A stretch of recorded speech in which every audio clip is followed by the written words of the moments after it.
जय हिंद साथियों, स्वागत है आपका self study classes with Sumit Jain YouTube channel में। दोस्तों आज का सेशन शुरू हो चुका है, आज का वीडियो स्टार्ट हो चुका है। हिंदी साहित्य के हमारे बहुत से साथी जो टीजीटी एग्जाम की तैयारी कर रहे हैं, पीजीटी एग्जाम की कर रहे हैं, साथ ही नेट और दोस्तों आप आरपीएससी एग्जाम की तैयारी कर रहे हैं, उनके लिए बहुत ही बढ़िया अपना सेशन होता है। शाम को रात में 9 बजे है ना, रात में 9 बजे ये सेशन चलता है और सभी लोग बहुत बढ़िया तरीके से अध्ययन कर रहे हैं और निरंतर इसी प्रकार से करते रहें। दोस्तों वीडियो को सभी लोग लाइक कर दें। स्टार्ट करेंगे आज का ये वीडियो। जो भी साथी ज्वाइन मेंबर बनना चाहते हैं वो ज्वाइन मेंबर बन सकते हैं, ठीक है। और 1 तारीख से दोस्तों आपका टीजीटी का स्पेशल बैच प्रारंभ हो जाएगा, जिसकी फीस रखी है 1000 रुपये। फुल सिलेबस के साथ आपको करवाया जाएगा, प्लस आपको नोट्स भी दिए जाएंगे और दोस्तों आपको ट्रिकी वीडियो भी दिए जाएंगे, ठीक है। तो एक टॉपिक पर ट्रिकी वीडियो आपको मिलेंगे। आपको सिर्फ क्या करना है दोस्तों, अभी ज्वाइन करना है और साथ ही मैं आज टीजीटी एग्जाम के लिए एक टेलीग्राम ग्रुप बनाने वाला हूं, व्हाट्सएप ग्रुप बनाने वाला हूं, ठीक है। तो जो भी साथी टीजीटी एग्जाम की तैयारी कर रहे हैं वो मुझे पर्सनल भी एसएमएस कर सकते हैं, ठीक है, और वो उस ग्रुप में जुड़ सकते हैं। जो भी साथी जुड़ना हो जुड़ सकते हैं। कबीरदास किस काव्यधारा का प्रतिनिधित्व करते हैं, ये चीज आज हमें बताना है। तो बिल्कुल सही बात है कि सर कबीरदास की जब बात आती है कि पोथी पढ़ पढ़ जगमुआ और पंडित भया न कोय, 2.5 अक्षर प्रेम के पढ़े सो पंडित हो। ये पंक्ति जरूर याद रख लेना दोस्तों कि कबीरदास की ये पंक्ति बहुत ही फेमस है और इस संत काव्यधारा के श्रेष्ठ कवि माने जाते हैं। इनके गुरु का नाम है रामानंद। इनके गुरु का क्या नाम है? रामानंद नाम है कबीरदास जी को, सभी लोग याद रखेंगे। फिर आपको बताना है कि ज्ञानमार्गी शाखा के कवियों को किस नाम से पुकारा जाता है, यानी कि 12 का उत्तर हमें चयन करना है। ज्ञान मार्गी दोस्तों जब हम भक्ति काल में पढ़ते हैं तो भक्ति काल को 2 शाखाओं में बांटा गया। एक तो सबसे पहले सगुण शाखा और दूसरी निर्गुण शाखा, ठीक है। ये 2 चीजें आपको पता है। फिर सगुण काव्यधारा को एक रामाश्रयी शाखा और कृष्णाश्रयी शाखा 2 शाखाओं में पुनः बांट दिया गया। और दोस्तों जो निर्गुण शाखा थी इसे ज्ञान मार्गी है ना, संत काव्यधारा और सूफी काव्यधारा में बांटा गया, जिसे ज्ञान मार्गी कहते हैं संत काव्यधारा को, और सूफी काव्यधारा को कहते हैं प्रेम मार्गी, ठीक है। तो यहां पर ज्ञान मार्गी आपसे पूछा गया कि ज्ञान मार्गी के कवियों को किस नाम से पुकारा गया, तब आपका उत्तर होगा संत कवि। संत कवि यानी डी नंबर आपका बिल्कुल सही हो जाएगा, ठीक है। संत काव्य नाम किसने दिया? संत का मोस्ट इंपॉर्टेंट प्रश्न। संत काव्यधारा सभी को पता है कि सर संत काव्यधारा के कवि तो कबीरदास हैं, प्रमुख कवि तो कबीरदास हैं। लेकिन जब आपसे पूछा जाता है कि संत काव्यधारा को संत काव्यधारा जो नाम दिया है वो किसने दिया है, तब आपको बताना होता है आचार्य शुक्ल जी ने, राहुल सांकृत्यायन, राम कुमार वर्मा या फिर हजारी प्रसाद द्विवेदी। ये चीज आपको बताना है दोस्तों। इन सभी का नाम लिया जाता है जब हिंदी साहित्य के इतिहास की चर्चा होती है। हिंदी साहित्य की दोस्तों कवियों की चर्चा होती है, प्रथम कवि कौन सा माना, प्रथम रचना कौन सी मानी है, तो ये चारों जो विद्वान हैं, जो आचार्य हैं, इनकी चर्चा होती है। और संत काव्य जो नाम दिया है वो आपको यहां पर बताना है कि किसने दिया है। जल्दी से आप चयन करेंगे, वीडियो को लाइक कर देंगे, है ना। चलिए तो प्रश्न क्रमांक 13 में आपका बिल्कुल सही आंसर हो जाएगा कि राम कुमार वर्मा ने संत काव्य नाम दिया, यानी सी नंबर आपका बिल्कुल सही है। बहुत सारे लोगों ने बिल्कुल सही आंसर बताया। किसने दिया है? राम कुमार वर्मा जी ने। वेरी गुड आंसर कमल यादव जी।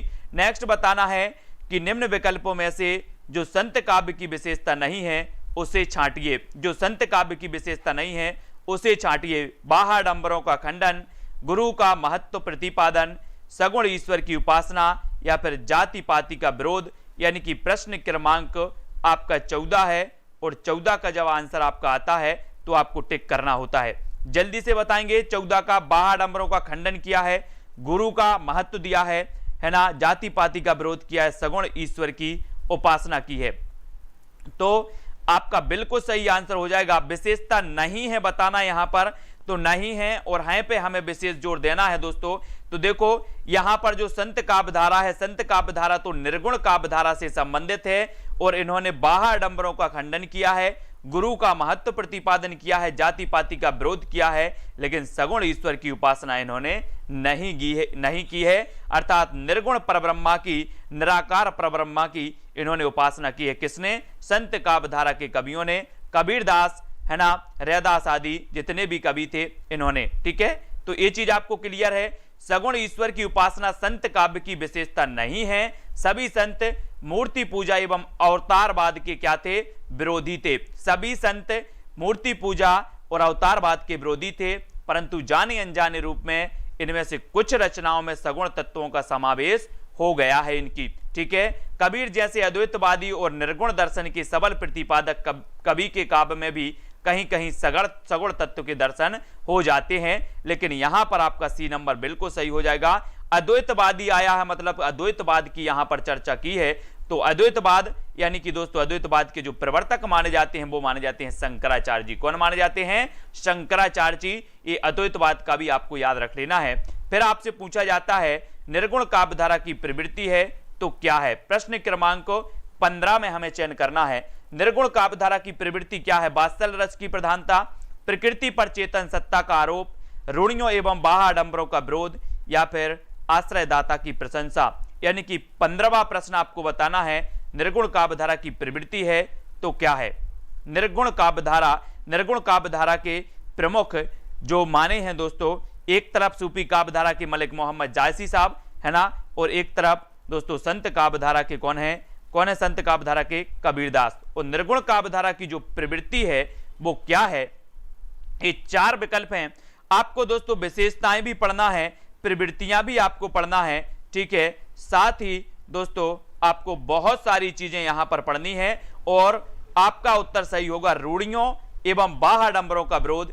ये प्रवृत्ति है। रूढ़ियों का विरोध किया, बाह्याडंबरों का विरोध किया किसने? निर्गुण कवियों ने, निर्गुण काव्यधारा के कवियों ने। यानी कि आपका उत्तर सी नंबर बिल्कुल सही हो जाएगा। ठीक है, बिल्कुल सही है। राधिका मोहन अर्चना जी है ना, वेरी गुड।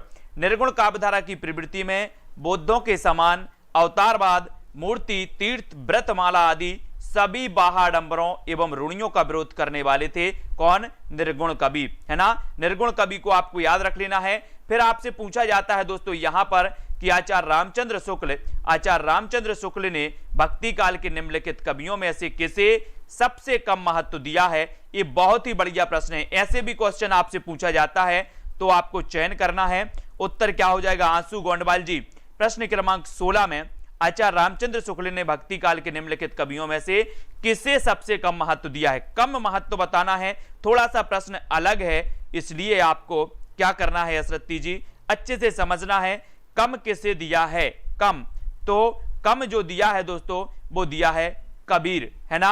आचार्य रामचंद्र शुक्ल ने भक्ति काल के निम्नलिखित कवियों में से सबसे कम महत्व दिया है किसे? कबीरदास को। कबीरदास याद कर लेना, सी नंबर आपका सही हो जाएगा।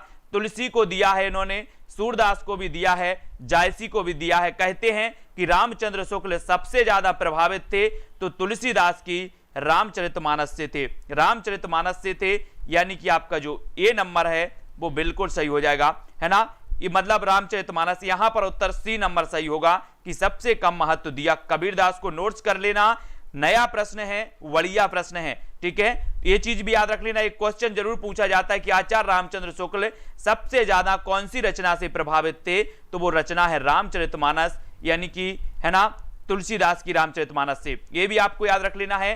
किसी कवि को साहित्य में प्रतिष्ठा दिलाने वाले आचार्य रामचंद्र शुक्ल थे, लेकिन उन्होंने जहां तुलसीदास, सूरदास और जायसी पर स्वतंत्र रूप से विस्तृत समीक्षाएं लिखी, वहीं कबीर को इस योग्य नहीं समझा। उनके लिए कबीर का महत्व इतिहास तक सीमित रहा और इतिहास में भी कबीर के प्रति सम्मान एवं सहानुभूति का भाव नहीं दिखता। उनकी दृष्टि में कबीर की भाषा तो पंचमेल है। यह भी आपको याद रख लेना। आपसे पूछा जाता है क्या पूछा जाता है कि कबीर की भाषा को पंचमेल खिचड़ी किसने कहा, साधुकड़ी किसने कहा, यह भी आपको बताना है।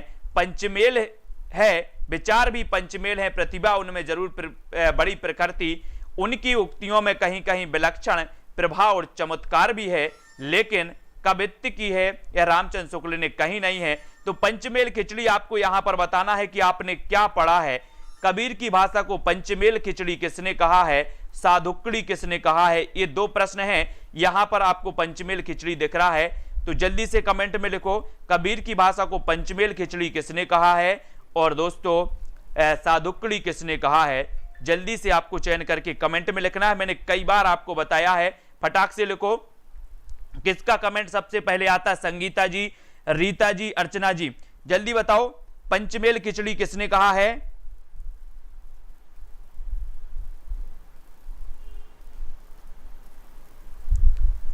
तो फटाक से बताना है, पंचमेल खिचड़ी किसने कहा है? अनीता वर्मा जी, वेरी गुड आंसर। पंचमेल खिचड़ी मैंने आपको याद करवाया है कि जब पंचमेल खिचड़ी होगी तो वो कैसी होगी? सुंदर होगी। पंचमेल खिचड़ी होगी तो वो सुंदर होगी, यानी कि श्याम सुंदर दास ने कहा है पंचमेल खिचड़ी, है ना? ये चीज याद रखना है। साधुक्कड़ी किसने कहा है? साधुक्कड़ी कहा है दोस्तों किसने? रामचंद्र शुक्ल ने साधुक्कड़ी कहा है ना? पंचमेल खिचड़ी कहा है किसने? श्याम सुंदर ने। बाणी का डिक्टेटर कहा है हजारी प्रसाद द्विवेदी ने। बाणी का डिक्टेटर किसने कहा? हजारी प्रसाद द्विवेदी ने। ये सारी चीजें आपको याद रख लेना है, यहां से क्वेश्चन अवश्य बनते हैं। इनको मैंने आपको ट्रिक से कई बार याद रखा है, ये भी आपको याद रख लेना है। हजारी प्रसाद द्विवेदी ने इन्हें बाणी का डिक्टेटर कहा था, है ना? भाषा बहुत परिष्कृत और परिमार्जित ना होने पर भी कबीर की उक्तियों में कहीं कहीं विलक्षण प्रभाव और चमत्कार है। प्रतिभा उनमें प्रकृति, इसमें संदेह नहीं। पंक्तियों के लेखक कौन है? पंक्तियों के लेखक कौन है? 17 का आंसर आपको चयन करना है दोस्तों। 17 में आंसर बताना है। वो चीजें जो सिलेक्टेड प्रश्न जो परीक्षाओं में आपके आते हैं, वो सारी चीजें मैं निचोड़ करके दोस्तों आप तक प्रेषित करने का प्रयास करूंगा हमेशा ही, है ना? तो आप लोग इसी तरह जुड़े रहें। आज टीजीटी का मैं एक ग्रुप बना दूंगा, तो जो भी साथी टीजीटी की पेड क्लास में जुड़ना चाहते हैं वो हमें पर्सनल मैसेज कर सकते हैं कि सर हम पेड क्लास में जुड़ सकते हैं, है ना? टीजीटी की 1 तारीख से स्टार्ट हो जाएगी। 1000 रुपए आपके सिलेबस का पूरा कवर करने का उसकी फीस रखी है, ठीक है? तो आप जुड़ सकते हैं। भाषा बहुत परिष्कृत और परिमार्जित ना होने पर भी कबीर की उक्तियों में कहीं कहीं विलक्षण प्रभाव और चमत्कार है। प्रतिभा उनमें प्रकृति, इसमें संदेह नहीं। पंक्तियों के लेखक कौन है? तब आपका उत्तर हो जाता है आचार्य रामचंद्र शुक्ल। आचार्य रामचंद्र शुक्ल, इसको नोट्स कर लो अगर आपको ना पता हो कि भाषा बहुत परिष्कृत है, परिमार्जित ना होने पर भी कबीर की उक्तियों में कहीं कहीं विलक्षण प्रभाव और चमत्कार है। प्रतिभा उसमें प्रकृति, इसमें संदेह नहीं। ये पंक्ति किसकी है? तो ये पंक्ति है रामचंद्र शुक्ल की। रामचंद्र शुक्ल, यानी डी नंबर आपका बिल्कुल सही हो जाएगा, ठीक है? डी नंबर आपका सही होगा। फिर दोस्तों हम बढ़ते हैं आगे क्वेश्चन की ओर, अगले क्वेश्चन की ओर हम बढ़ जाते हैं। अगला है साधुक्कड़ी भाषा से क्या आस्य है? साधुक्कड़ी भाषा से क्या आस्य है? प्रश्न क्रमांक 18 का उत्तर बताना है। पीजीटी की भी करवाऊंगा, पीजीटी की भी करवाऊंगा। आज मैं समझ रहा हूं पूरा सिलेबस, है ना? और पूरी चीजें मैं कल आपको बता करके आऊंगा, लेकिन टीजीटी वाले मुझे पर्सनल मैसेज कर सकते जो पढ़ना चाहते, ठीक है? साधुक्कड़ी भाषा से क्या आस्य है? साधुक्कड़ी भाषा से क्या आस्य है ये भी आपको बताना है, ठीक है? जल्दी से बताओ। प्रश्न क्रमांक 18। और दोस्तों एक क्लास आपकी इसी प्रकार से चलती रहेगी, बिल्कुल फ्री चलती रहेगी। तो जो साथी फ्री में पढ़ना चाहते वो फ्री में भी पढ़ें, और जो चाहते हैं कि सर हमें पेड क्लास में पढ़ना है तो वो पेड क्लास में भी पढ़ सकते हैं, ठीक है? तो सभी के लिए ऑप्शन है साधुक्कड़ी भाषा से आस्य क्या है। प्रश्न क्रमांक 18 में हमें चयन करना है। तो उत्तर आपका क्या हो जाएगा? जिसमें कूटुक्तियों का प्रयोग हो, जिसमें अक्खड़पन की झलक हो, जिसमें अनेक प्रांतीय भाषाओं बोलियों के शब्दों का मिश्रण हो, या फिर जिसमें साधु संतों की गुप्त बातों के संकेतांक हो। तो प्रश्न क्रमांक 18 में आपका उत्तर हो जाएगा कि जिसमें अनेक प्रांतीय भाषाओं बोलियों के शब्दों का मिश्रण हो, वो कहलाती है क्या? साधुक्कड़ी। साधुक्कड़ी यानी सी नंबर आपका बिल्कुल सही हो जाएगा। सी नंबर आपका सही हो जाएगा, ठीक है? ये आपको बताना है साधुक्कड़ी भाषा से आस्य है जिसमें अनेक प्रांतीय भाषाओं बोलियों के शब्दों का मिश्रण हो। संत जन भ्रमणशील प्राणी थे, अतः उनकी रचनाओं में उन विभिन्न प्रदेशों की बोलियों के शब्द भी प्रयुक्त हुए हैं जहां उन्होंने भ्रमण किया। इन संतों के काव्यों में ब्रज भाषा, अवधी, भोजपुरी सभी के शब्द आए हैं, ये भी आपको याद रख लेना। आचार्य रामचंद्र शुक्ल ने कबीर की भाषा को साधुक्कड़ी तथा श्याम सुंदर दास ने पंचमेल खिचड़ी कहा है, ये आप याद रख लेना। क्या याद रखोगे? क्या याद रखोगे? आपको याद रख लेना है कि आचार्य रामचंद्र शुक्ल ने कबीर की भाषा को साधुक्कड़ी कहा है, और श्याम सुंदर दास ने पंचमेल खिचड़ी कहा है। श्याम सुंदर दास ने पंचमेल खिचड़ी। बोले सर आज मेरे घर पंचमेल खिचड़ी बनी है।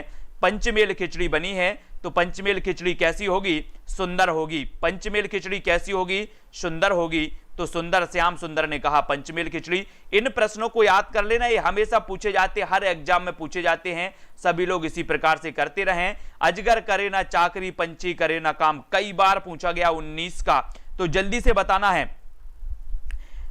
अजगर करे ना चाकरी, पंछी करे ना काम, ये किसने कहा? तुलसीदास, सूरदास, रैदास या फिर मलुकदास ने, यानी कि 19 का उत्तर।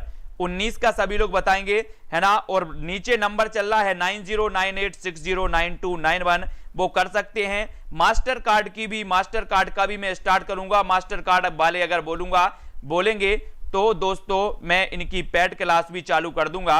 अब पेड क्लास और फ्री क्लास में अंतर क्या है, ये चीज भी आपको समझनी है। पेड क्लास में दोस्तों आपको नोट्स भी मिलेंगे, ट्रिक्स वाले वीडियो भी मिलेंगे, ठीक है। आपका पूरा सिलेबस भी कवर किया जाएगा, है ना। तो ये सारी चीजें होंगी। और जो आपकी फ्री वाली क्लास है, इसका आपका कंबाइन चलता रहेगा। इसमें आपको सिलेबस के अनुसार पूरा नहीं मिल पाएगा। वैसे तो मैंने बहुत सारे वीडियो डाल दिए हैं, है ना।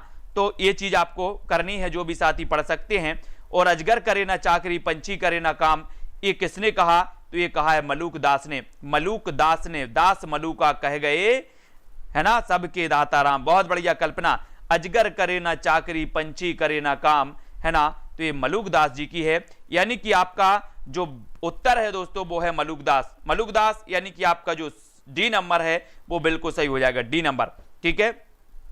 वेरी गुड, वेरी गुड है। अगला आपको बताना, निकम्मेपन तथा आलसियों के बारे में मलुकदास ने यह दोहा रचा है कि अजगर करे ना चाकरी, पंछी करे ना काम और दास मलुका कह गए सबके दाता राम। इसको याद रख लेना है। बहुत ही बढ़िया पंक्ति है, कई बार पूछी गई है, कई बार पूछी गई है, ये याद रखना है, ठीक है। तो ज्ञानबोध किसकी रचना है? ज्ञानबोध यानी कि 20 का आंसर आपको चयन करना है। ये सूरदास की, सुंदरदास की है, रज्जब की है, मलुकदास की है। ज्ञानबोध बताना है, ज्ञानबोध ये किसकी रचना है, चयन आपको करना है। उत्तर बताएंगे जल्दी से। उत्तर क्या हो जाएगा आपका? बहुत ही बढ़िया प्रश्न है दोस्तों, और आपके लिए क्या है, आपके लिए इंपॉर्टेंट है। स्नेहा जी, मोनिका जी, ज्ञानबोध किसकी रचना है? तो ये मलुकदास की है। ज्ञानबोध मलुकदास, है ना, मलुकदास ज्ञानबोध आपको याद रख लेना है, ठीक है। तो बी नंबर आपका बिल्कुल सही हो जाएगा, ठीक है। ज्ञानबोध मलुकदास की रचना है। और मलुकदास के अन्य प्रमाणिक ग्रंथ कौन से हैं? रतन खान, भक्त बच्छावली, भक्ति विवेक, ज्ञान परोक्षी, 12 खड़ी, राम अवतार लीला, ब्रज लीला, ध्रुव चरित, है ना, विभव विभूति, सुख सागर, स्फुट पद इत्यादि, ये सभी हैं, ठीक है। भक्ति विवेक किसकी रचना है? भक्ति विवेक बताना है प्रश्न क्रमांक 21 में, 21 में बताना है। अनिल कुमार जी, है ना, दीक्षा जी, प्रश्न क्रमांक 21, पारो जी। उत्तर आपका क्या होगा? भक्ति विवेक। बोले सर भक्ति में विवेक रखना है, तो भक्ति विवेक हो चाहे ज्ञान बोध हो, ये रचनाएं किसकी होंगी?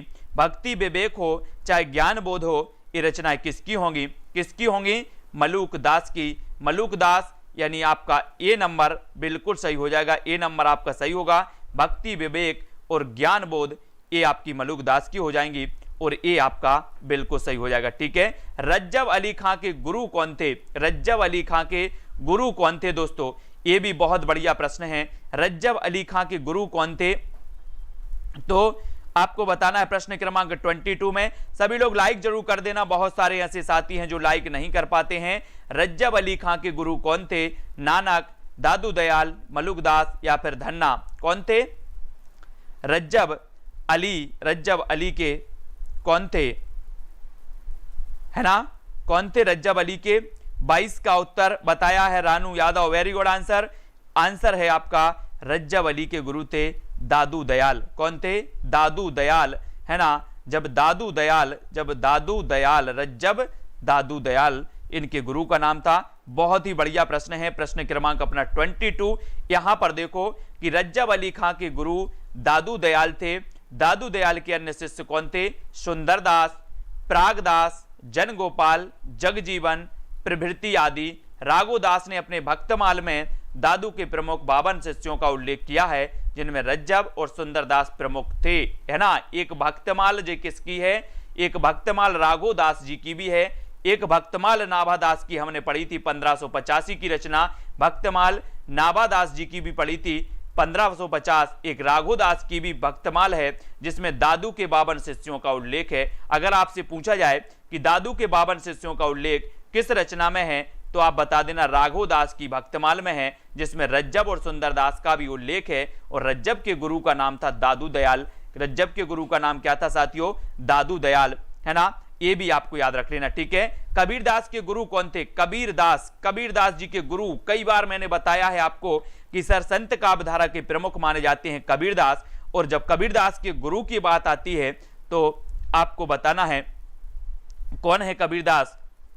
कबीरदास जी के गुरु बताना है और आपने बिल्कुल सही चयन किया है कि सर कौन है। और यहां पर जो उत्तर है, यहां पर प्रश्न का उत्तर बोले सर इसमें प्रश्न बोनी दिया है, यानी कि कबीर के गुरु कौन थे? रामानंद थे, रामानंद। और यहां पर आपका विकल्प नहीं आया है ना, इसलिए आपको रामानंद याद करना है। क्या याद करना है? रामानंद, ठीक है। यहां पर विकल्प आपको नहीं मिला है। बहुत सारे लोग सी बता रहे हैं, है ना, कुछ बी बता रहे हैं। मैं इनसे बोल रहा हूं कि आपको व्यवस्थित पढ़ाई करनी है, अच्छे से पढ़ाई करना है ना। कुछ लोग 23 का डी बता दे रहे हैं, है ना। और जिन्होंने पढ़ा है, जिनको पता है, मैंने अभी पहले भी बताया था, वो बिल्कुल सही बता रहे हैं, है ना। तो रामानंद आपको थोड़ा सा अच्छे से याद करना है।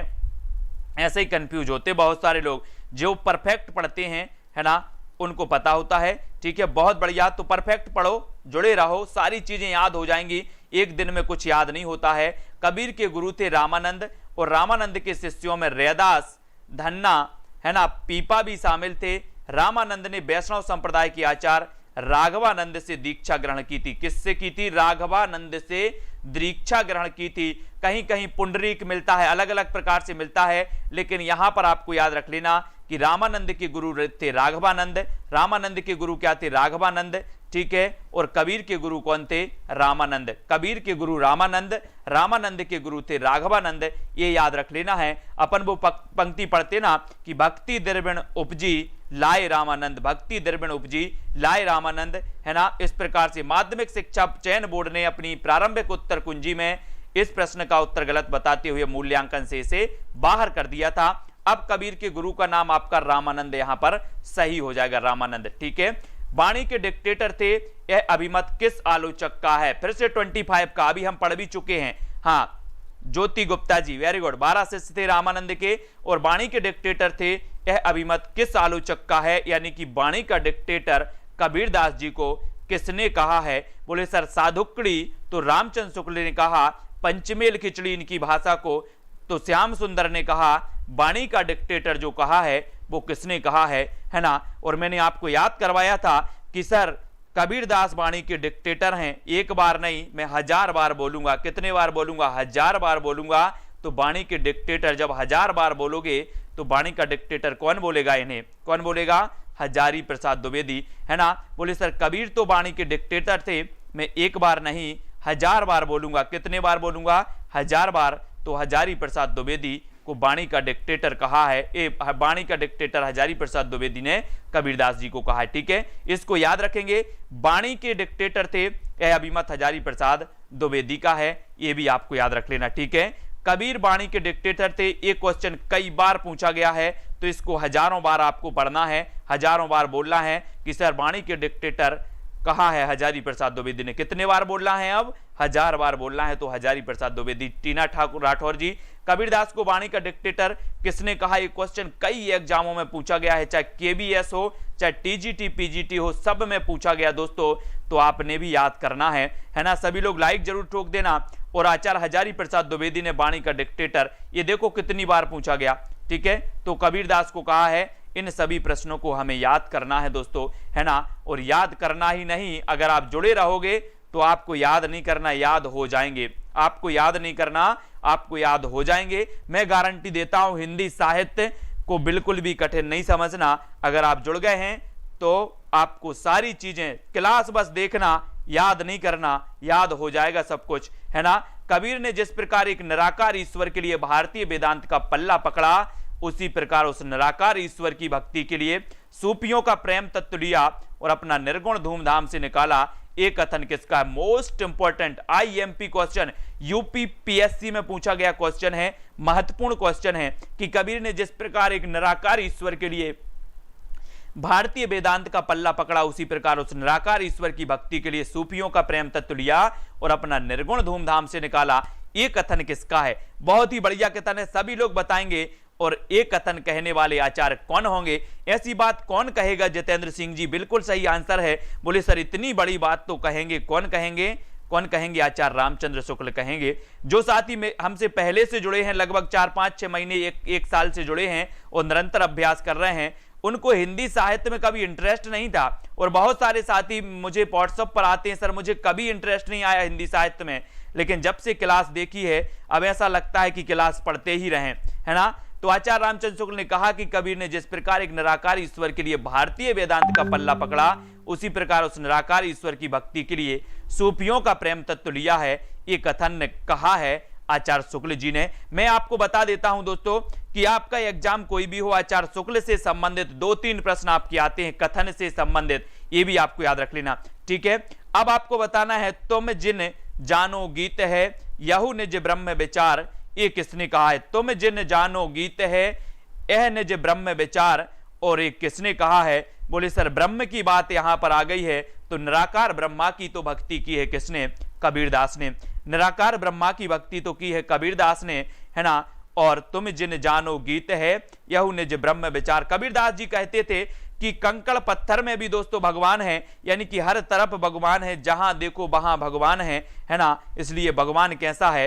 निराकार है। भगवान कैसा है? निराकार है। तो निराकार माना था और इन्होंने कहा था कि तुम जिन जानो गीत है यह निज ब्रह्म विचार, यानी कि कबीरदास जी कबीर भावना की अनुभूति से युक्त उत्कृष्ट रहस्यवादी, जीवन का संवेदनशील, सम स्पर्श करने वाले और मर्यादा के रक्षक कवि थे। और इन्होंने स्वतः कहा था कि तुम जिन जानो गीत है यहू निज ब्रह्म विचार, पथभ्रष्ट समाज को उचित मार्ग पर लाना ही इनका प्रधान था। और समाज का कोई सा ऐसा वर्ग नहीं होगा जिसको दोस्तों कबीरदास ने ना फटकारा हो। उनकी परंपराओं को, उनके आडंबरों को, सभी को फटकारा है ना। और मसी कागज छुओ नहीं, कलम गहो नहीं हाथ, किसके विषय में कहा गया? किसके विषय में कहा गया है?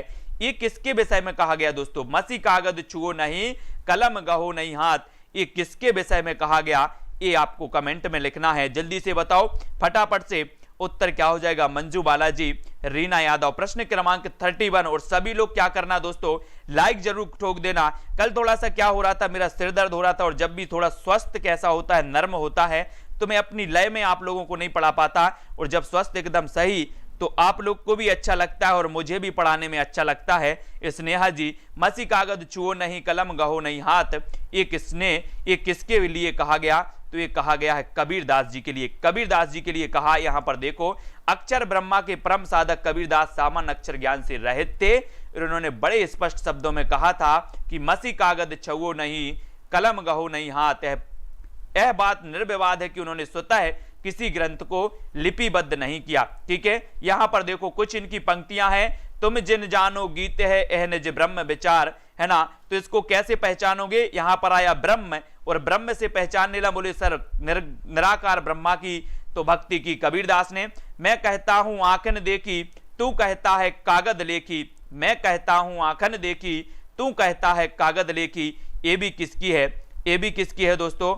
ये आपके कबीरदास की है। दुल्हन गावहु मंगलाचार, दुल्हन गावहु मंगलाचार, कबीरदास जी की सबसे फेमस पंक्तियां हैं जो आपको दोस्तों पढ़ना है। मदन जी, तंत्र न जानू मंत्र न जानू, जानू सुंदर काया, है ना। ये फेमस पंक्तियां हैं जो हमेशा पूछी जाती हैं। तुम जिन जानो गीत है, मैं कहता हूं आंखन देखी, दुल्हन गावहु मंगलाचार, और तंत्र न जानू मंत्र न जानू, ये पंक्तियां पूछी जाती हैं। तो इनको याद करना है। और साथ ही पूछी जाती कि मसी कागज छुओ नहीं, कमल गहो नहीं हाथ। बोले सर ये तो कबीरदास जी की है, कबीरदास जी की है ना। इसको भी अपन याद रखेंगे। अब थोड़ा सा और बढ़ जाते हैं इस तरफ, और भी महत्वपूर्ण चीजें याद कर लेते हैं। यहां पर आया दोस्तों कबीर की वाणी संग्रह बीजक कहलाती है। इसके कितने भाग हैं? बहुत ही बढ़िया प्रश्न है दोस्तों, है ना। साकी शबद रमेनी, इनका जो संग्रह है वो बीजक में हुआ है, ठीक है। ये आपको बताना है।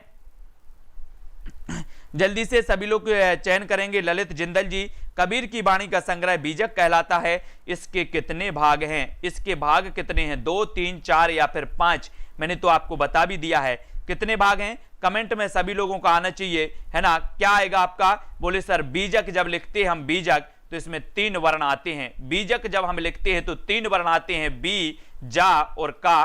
तो बीजक के भाग भी कितने होंगे? 3 ही होंगे। बीजक लिखो जरा, बीजक लिखो। इसमें 3 वर्णों का संयोग किया गया और बीजक बनाया गया। और बीजक में कितने वर्ण आए हैं? 3। तो इसके भाग भी कितने होंगे? 3 होंगे। इसके भाग भी 3 होंगे, याद रख लेना अब, ठीक है। अब आप कभी नहीं भूलोगे, जब भी बीजक आएगा बीजक तो आपको याद आ जाएगा कि सर ने कहा था कि बीजक में 3 वर्ण हैं, तो भाग भी इसके 3 ही हैं, ठीक है। ये आपको याद रख लेना। कबीर की वाणी का संग्रह बीजक कहलाता है और इसके 3 भाग हैं। साखी शबद रमैनी, साखी शबद रमैनी।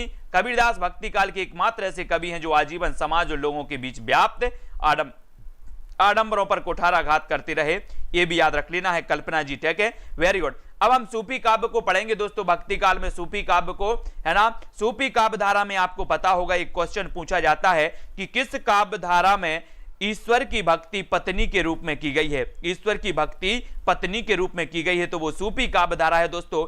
आपको पता होगा कि जिस प्रकार एक पति अपनी पत्नी से प्रेम करता है और उसके मिलन के लिए जिस प्रकार से आतुर रहता है, अगर इस प्रकार से आप ईश्वर के प्रति रहेंगे तो कहते हैं कि ईश्वर भी स्वयं खड़े हो जाएंगे आपके सामने। कभी ईश्वर के प्रति भक्ति दोस्तों प्रकट करिएगा, ऐसी मजा आ जाएगा, है ना। यही भक्ति की है सूफी काव्य धारा में इन्होंने पत्नी के रूप में। और मीराबाई भी क्या करती थी? मीराबाई ने सब कुछ अपना कृष्ण को पति मानती थी, पति के रूप में कृष्ण की भक्ति की थी मीराबाई ने, है ना। वैसे ही इस शाखा में सूफी काव्य धारा में दोस्तों सूफी कवियों ने की थी। हिंदी का प्रथम सूफी कवि कौन माना जाता है?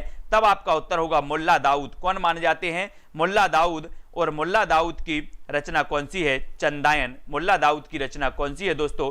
चंदायन है ना। और हिंदी का प्रथम सूफी कवि इन्हें माना जाता है। इनकी रचना कौन सी है? चंदायन है, ठीक है। ये भी आपको याद रख लेना है, सभी लोग याद रखेंगे। और यहां पर बात करें दोस्तों कि हिंदी का प्रथम सूफी कवि की मान्यता पर विद्वानों में मतभेद है, किंतु अधिकतर विद्वान इस पर सहमत है कि मुल्ला दाऊद कृत चंदायन संभवतः हिंदी का प्रथम सूफी प्रेम काव्य है। इसमें नायक लोरेक है एवं नायिका कौन है? चंदा। अब नायक और नायिका भी याद रख लेना। हिंदी की प्रथम सूफी रचना चंदायन की नायक है लोरेक और नायिका है चंदा के प्रेम कथा का इसमें वर्णन किया गया और ये अवधी भाषा में लिखी गई है। इस आधार पर मुल्ला दाऊद को हिंदी का प्रथम सूफी कवि माना जाता है, ठीक है। सभी लोगों को याद है सूफी काव्य पद्धति का अंतिम ग्रंथ कौन सा है? अगर सूफी काव्य धारा के कवि आपको पता नहीं है, रचनाएं आपको पता नहीं है, तो YouTube पर सर्च कर लेना सूफी काव्य धारा सुमित जैन या फिर सेल्फ स्टडी क्लासेस, ऐसे सर्च करोगे तो सूफी काव्य धारा की पूरी रामायण आ जाएगी आपके सामने, है ना। पूरी एक एक रचना, एक एक कॉल, एक एक प्रश्न आपके सामने आ जाएंगे विथ ट्रिक के, ठीक है। तो सूफी काव्य पद्धति का अंतिम ग्रंथ कौन सा है? अंतिम ग्रंथ बताना यूसुफ जुलेखा, मृगावती, इंद्रावती या फिर पद्मावत, यानी कि 2, यानी कि प्रश्न क्रमांक 2 और 2 में आपने चयन किया है। कौन चयन करेगा? सबसे पहले कांति, अनीता जी, कमला जी। उत्तर आपका क्या हो जाएगा? अजय चौधरी। आपका राइट आंसर है, बोले सर ये यूसुफ जुलेखा है, यूसुफ जुलेखा। ये आ नंबर आपका बिल्कुल सही होगा। ये अंतिम ग्रंथ माना जाता है Yusuf Zulekha. Very good answer, बिल्कुल सही है। शेख निसार, नवाब शेख निसार, ये भी आपको याद रख लेना है कि सूफी काव्य पद्धति का अंतिम ग्रंथ है यूसुफ जुलेखा, जिसकी रचना 1790 ईस्वी में नवाब शेख निसार ने किया था। और कासिम शाह कृत हंस जवाहिर की पद्धति पर इन्होंने भी प्रेमाख्यान का नाम यूसुफ जुलेखा रखा, जिसमें प्रेमी कौन है? यूसुफ है और का नाम पहले और प्रेमिका जुलेखा का नाम क्या आता है? बाद में आता है, तो इसलिए इन्होंने रखा था यूसुफ जुलेखा, है ना। और एक किसकी है? शेख निसार की है। इस काव्य के नायक नायिका काल्पनिक नहीं है। यूसुफ का वृतांत कुरान में आया है और कुरान का 12वां सूरा यूसुफ के नाम से पुकारा जाता है ना। कुरान शरीफ के उसी यूसुफ नामक व्यक्ति की प्रेम कथा शेख निसार ने अपने काव्य यूसुफ जुलेखा में लिखी है ना। और ये मसनबी शैली में लिखी गई है। इस कृति में आसफुद्दौला की प्रशंसा भी की गई और इन दिनों वह शाहे वक्त थे। यूसुफ जुलेखा की भाषा जनपदीय कैसी है? अवधी है। ठीक है। कथानक में अलौकिकता की भरमार है। पद्मावत 1540 ईस्वी में मलिक मोहम्मद जायसी द्वारा, मृगावती 1503 में कुतुबन द्वारा और इंद्रावती 1744 में नूर मोहम्मद द्वारा लिखी गई ये रचनाएं हैं। इनको सभी लोग याद रखेंगे, इनको सभी लोग को याद रखना है। सभी लोग दोस्तों याद जरूर रखेंगे। और अब आपसे पूछा जाता है कि सूफी प्रेमाख्यान रचनाओं की भाषा कौन सी है? बहुत ही बढ़िया प्रश्न है। भाषा भी आपको पता होनी चाहिए, अवधी, ब्रज, बुंदेली या फिर खड़ी बोली। दोस्तों मैंने आपको पूर्वी हिंदी की भाषाएं याद करवाई थी, पूर्वी हिंदी की करवाई थी। जस कौर जी पूर्वी हिंदी की करवाई थी। बोले सर पूर्वी हिंदी के अंतर्गत कौन कौन सी आती हैं? मैंने आपको करवाया था अब छत्तीसगढ़ी, अब छत्तीसगढ़ी ये पूर्वी हिंदी की हैं। अब छत्तीसगढ़ी या फिर कर दो ABC, ए से अवधी, बे से बघेली और सी से छत्तीसगढ़ी। ये पूर्वी हिंदी की बोलियां इसमें आ जाएंगी। या फिर याद कर लो अब छत्तीसगढ़ी है ना, तो अवधी, बघेली, छत्तीसगढ़ी और अवधी यानी कि सूफी प्रेमाख्यान रचनाओं की भाषा कौन सी है? तो वो मानी जाती है अवधी, यानी आ नंबर आपका बिल्कुल सही हो जाएगा। ठीक है, अवधी, बघेली, छत्तीसगढ़ी ये पूर्वी हिंदी की मानी जाती है दोस्तों। और सूफी प्रेमाख्यान रचनाओं की भाषा अवधी है। प्रेमाश्रयी शाखा के मुस्लिम सूफी कवियों की काव्य धारा को प्रेम मार्गी माना गया, क्योंकि प्रेम से ही प्रभु मिलते हैं, ऐसी इनकी मान्यता है। ईश्वर की तरह प्रेम भी सर्वव्यापी है और ईश्वर का जीव के साथ प्रेम का ही संबंध हो सकता है। यही उनकी रचनाओं का मूल तत्व है। और यही किसने कहा था? कबीरदास ने कहा था। क्या कहा था? कि पोथी पढ़ पढ़ जगमुआ और पंडित भया ना कोई, ढाई अक्षर प्रेम के पढ़े सो पंडित होए। प्रेम की बात कर रहे हैं दोस्तों ये सभी लोग। प्रेम बोले ईश्वर से ऐसा प्रेम करो, है ना। प्रेम ही एकमात्र ऐसा शब्द है, प्रेम ही एकमात्र ऐसे भाव हैं जिसके माध्यम से हम ईश्वर तक पहुंच सकते हैं। ये चीज भक्ति काल में कही गई है ना। तो सूफी कवियों का सबसे प्रिय अलंकार बताना है। वो कहते ना कि मीठा मीठा बोल थारो काय बेगेड़े थारो काय। आप लोग भी जब किसी से दो शब्द प्रेम के बोल देते हो दोस्तों तो मजा आ जाता है ना। कहते हैं ना कि दो शब्दों की ध्वनि अगर दोस्तों आपके कानों तक पहुंचे तो आनंद आ जाता है। ध्वनि पहुंचे, ध्वनि, है ना। तो ये भी आपको याद रख लेनी है ना। और सूफी कवियों का सबसे प्रिय अलंकार कौन सा है? तो वो है समासोक्ति। मोस्ट इंपॉर्टेंट क्वेश्चन समासोक्ति। रीना जी बी नंबर आपका सही है। ठीक है, समासोक्ति ये सूफी कवियों का सबसे प्रिय अलंकार है। पढ़ना हमें वो है जो सब नहीं पढ़ते, पढ़ना हमें वो है जो सब नहीं पढ़ते। ये तो एक दोस्तों अपन पूर्व में आए हुए प्रश्नों का अध्ययन कर रहे हैं, लेकिन मैं आपको पढ़ाऊंगा वो जो सब नहीं पढ़ते, है ना। ऐसे 5 से 10 क्वेश्चन होते हैं, ऐसे 5 से 10 क्वेश्चन होते हैं जो दोस्तों किसी ने ना पढ़े हों, वो अगर आपसे बनते हैं तो आप मेरिट में आ जाओगे। बाकी तो सब पढ़ते हैं, बाकी तो सब पढ़ते हैं। सूफी कवियों ने अन्योक्ति, समासोक्ति, रूपक, प्रतीक, उपमा, उत्प्रेक्षा तथा अतिशयोक्ति अलंकारों का प्रयोग किया है। अतः विकल्प के आधार पर समासोक्ति सही है। अगर आपको अन्योक्ति दिया होता तो अन्योक्ति लगाते। समासोक्ति, रूपक, प्रतीक, उपमा और उत्प्रेक्षा ये अलंकार आपको याद रख लेना। ये सूफी काव्यधारा के प्रमुख अलंकार माने जाते हैं।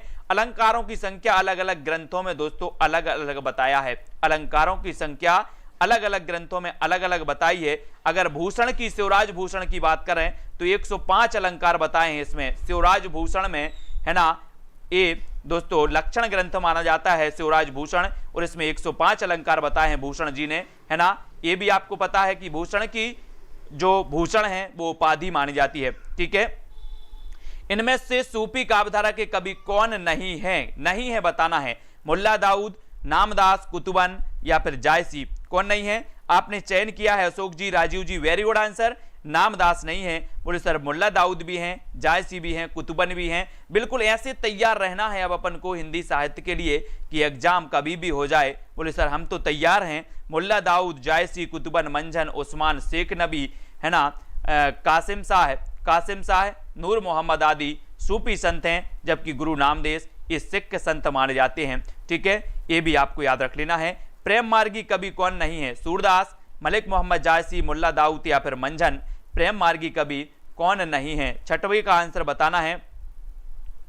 जो भी साथी टीजीटी वाले कर रहे हैं, टीजीटी वाले एग्जाम वो मुझे पर्सनल मैसेज करेंगे। और जो पीजीटी वाले हैं, पीजीटी वाले देखते हैं कितने हैं, है ना, 50 अगर होंगे, 50 व्यक्ति होंगे तो पीजीटी का भी एक कोर्स, पेड कोर्स चालू कर दूंगा, है ना। टीजीटी पीजीटी वाले अपना अपना पीजीटी कोर्स लिख करके भेजेंगे जो शामिल होना चाहते हैं। और सूरदास प्रेम मार्गी कवि नहीं है, ये तो कृष्ण मार्गी कवि हैं। ये नंबर आपका सही हो जाएगा। सूरदास प्रेम मार्गी शाखा के कवि नहीं है, बल्कि भक्ति काल की सगुण भक्ति धारा के, कृष्ण भक्ति धारा के कवि हैं। उनकी रचनाएं सूर सागर, साहित्य लहरी, सूर सारावली हैं, है ना। और आचार्य शुक्ल ने कहा है कि सूरदास जी दोस्तों काय का बात्सल रस का कोना कोना झांकाए हैं, बात्सल रस का कोना कोना झांकाए हैं। मैया मैं नहीं माखन खायो, मैया मैं नहीं माखन खायो, ये आपने पढ़ी भी होगी, है ना। और प्रेमाख्यान काव्य परंपरा सूफी कवियों का मुख्य दर्शन क्या है? बहुत बढ़िया प्रश्न है दोस्तों। प्रेमाख्यान काव्य परंपरा सूफी कवियों का प्रमुख दर्शन कौन सा है? अभी हमने प्रमुख अलंकार पढ़े थे, वो अलंकार आपको पता होनी चाहिए। अब अपन ने क्या पढ़े? यहां पर दर्शन पढ़ लिए। तो दर्शन में क्या आ जाएगा आपका? दर्शन में आपका बिल्कुल सही हो जाएगा कि कौन सा हो जाएगा? तसब्बुक। तसब्बुक ये दर्शन माना जाता है, सूफी कवियों का दर्शन माना जाता है तसब्बुक, यानी ए नंबर आपका बिल्कुल सही हो जाएगा, ए नंबर। ठीक है, ए नंबर आपका राइट आंसर हो जाएगा तसब्बुक। नोट्स कर लेना अगर नोट्स ना हो तो, है ना। और ये दोस्तों एक प्रैक्टिस सेट वाली घटना चक्र की जरूर पुस्तक मंगवा लेना, है ना। आप 100, 200, 1000, 2000 अगर खर्च भी करते हो, 2-3 हजार खर्च भी होते हैं आपके, है ना, उसके बाद अगर आपको सिलेक्शन मिल जाता है तो दोस्तों बहुत बड़ी वो होती है ना। सूफी दर्शन के तसब्बुक कहा जाता है। सूफी शब्द की उत्पत्ति को लेकर बहुत से मत हैं। कुछ विद्वानों का मत है कि सूफी शब्द सफा से निकला, जिसका अर्थ होता है विशुद्धता, मन विचार और कर्म की विशुद्धता। जिन लोगों के बारे में शब्द बोला जाता है उनका चित्त कैसा होता है? शुद्ध होता है, शुद्ध, है ना। ये भी आपको पता होनी चाहिए। नेक्स्ट आपको बताना है दोस्तों अन्न लहक यानी कि मैं ही ब्रह्मा हूं की घोषणा है। तो बताओ किसके द्वारा ये घोषणा की गई कि मैं ही ब्रह्मा हूं? ये घोषणा है किसकी? मंसूर की। ये मंसूर की घोषणा है दोस्तों, मंसूर, यानी बी नंबर आपका मंसूर सही होगा। इसको थोड़ा सा देखेंगे हम। अरब में अल हिलाज मंसूर अथवा मंसूर हल्लाज नामक सूफी संत थे। कहां पर? अरब में। और जब ज्ञान प्राप्त हुआ तो वह अन लहक अर्थात मैं सत्य हूं की घोषणा करने लगा। उसके गुरु थे जुबैद। उन्होंने अन लहक मैं ही ब्रह्मा हूं का सिद्धांत प्रतिपादित किया और उन्होंने किताबे तवासीफ नामक सूफी मत का एक ग्रंथ भी लिखा था जिसमें इनके सिद्धांत प्रतिपादन है। अन लहक का सिद्धांत भारतीय अद्वैतवाद के दर्शन अहम ब्रह्मास्मि से प्रेरित है। अब यहां पर याद रख लेना, आपसे पूछा जाएगा कि अन लहक का अर्थ क्या है? अन लहक का अर्थ क्या है? मैं सत्य हूं या फिर मैं ही ब्रह्मा हूं, ये याद रख लेना है। ठीक है, ये मैं सत्य हूं इसकी घोषणा किसने की? तो ये की है मंसूर ने। और मंसूर कहां के थे? अरब के थे। इनके गुरु का नाम था जुबैद। इतनी चीजें आपको याद रख लेना। इनके गुरु का नाम क्या था? जुबैद। आचार्य रामचंद्र शुक्ल ने प्रेमाख्यान परंपरा का हिंदी में प्रवर्तक कवि किसे माना है? आचार्य शुक्ल ने प्रेमाख्यान परंपरा का हिंदी में प्रवर्तक कवि किसे माना? बहुत बढ़िया प्रश्न है। शुक्ल जी का एक क्वेश्चन पूछा जाता है। 9 का उत्तर आपका क्या हो जाएगा? आचार्य रामचंद्र शुक्ल ने प्रेमाख्यान परंपरा का हिंदी में प्रवर्तक प्रथम कवि किसे माना है? प्रश्न क्रमांक 9 का उत्तर हमें चयन करना। कुतुबन को, ईश्वरदास, असाइद या फिर मुल्ला दाऊद को। तो किसे माना है? आपने रचना पढ़ी है। ये पूछा गया दोस्तों पीजीटी एग्जाम में। क्या पूछा गया कि आचार्य शुक्ल ने सूफी काव्यधारा की प्रथम रचना किसे माना है? तो आचार्य शुक्ल ने सूफी काव्यधारा की प्रथम रचना माना मृगावती को, है ना। और मृगावती किसकी रचना है? कुतुबन की है। किसकी है? कुतुबन। जैसे यहां आया वन, और वन में कौन था? बोले सर वन में तो मृगा था, मृगा के पीछे पीछे राम दौड़ रहे थे, है ना। तो वन में कौन था? मृगा। तो यहां पर वन आया कुतुबन और वन में था मृगा, तो कुतुबन की रचना होगी मृगावती। और मृगावती को प्रथम रचना माना सूफी काव्यधारा का किसने? शुक्ल जी ने। तो रचना मृगावती को माना है तो कभी भी किसको माना जाएगा? कुतुबन को माना जाएगा। ठीक है, ये भी आपको याद रख लेना।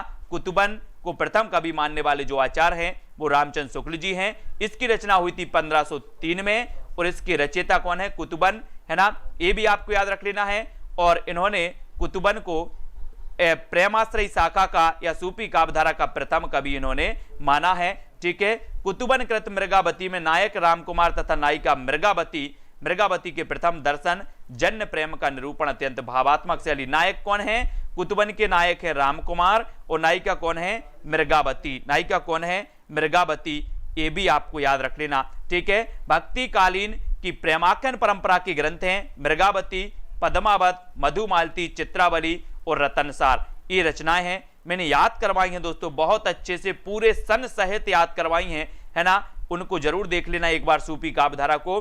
डॉक्टर हजारी प्रसाद द्विवेदी ने ईश्वर दास की सत्यवती कथा को माना है ना, बोले ईश्वर सत्य है, ईश्वर सत्य है, तो ईश्वर सत्य है तो ईश्वर दास की रचना कौन सी होगी? सत्यवती कथा, है ना। और जब सत्य कथा होती है, सत्य कथा होती है, तो सत्य कथा को हम एक बार नहीं हजारों बार पढ़ते हैं। बोले सर सत्य कथा को हम एक बार नहीं पढ़ते, हजारों बार पढ़ते हैं। तो सत्यवती कथा को प्रथम रचना कौन मानेगा? हजारी प्रसाद द्विवेदी। सत्यवती कथा को कौन मानेगा? हजारी प्रसाद द्विवेदी। और ये सत्यवती कथा ईश्वर दास की रचना है, ये भी याद रख लेना है ना। और दोस्तों डॉक्टर रामकुमार वर्मा ने मुल्ला दाऊद की चंदायन